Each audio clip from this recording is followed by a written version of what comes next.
ગવે વાહ તું તો તાર ભણિયાને વહુ તેડીને આવી લે.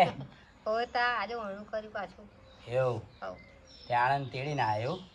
તે શું શું બનાવ્યું તું તો આ જમવાનું? બધું બહુ હતું. આખી ડીશ ભરાઈ ગઈ હતી જમવાની. એવું ના હોય. બે શાક દાળ ભાત ખમણ પાપડી કહાર તો હતો જ.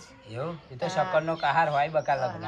પછી અને ગવી મોતીચૂર મોતીચૂર હોત હતા ને. હા તમને રહાઈ ગયો રહાઈ જો એટલે આફર મને ચમ ના કેવડાવ્યું એ ખબર ના પડી. મને આપણને ના બોલાયો. એ ભાઈ તમને સંભાળતા હતા. વેવાય સંભાળતા હતા.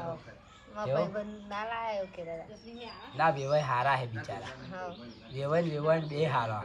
બધો મને આવે એવું ને તે તેડીને અબ્બી જ આવ્યું. હા થોડીક વાર થઈ એટલે જતો હાડી પેલી ભૂરા જેવી પહેરી હતી ને આવતો બદલી નાખી ને. એ તો મીના વેવણ પહેરાય. એવું હા બરાબર તો અહીં પહેરાવડાય યાર. હા બરાબર તો બહુ મોડું થયું મને.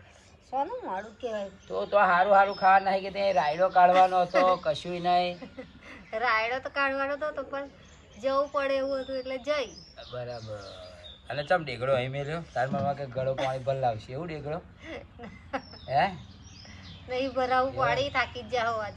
તો જય માતાજી મિત્રો. આજે આણંદ ગઈ હતી પેલા કિશનના વાઈફને તેડવા માટે. તો આખી ડીશ ભરીને ખાઈને આવી છે. એટલે અત્યારે ખાવાનું નહીં બનાવવાનું શું તકે નાના બનાવવાનું. તો મિત્રો આવું છે બોલો. કોમેડી જેવું નહીં લાગતું નેચરલી વાત છે પણ તમને રસ આવે તો કોમેન્ટ કરજો. જય માતાજી.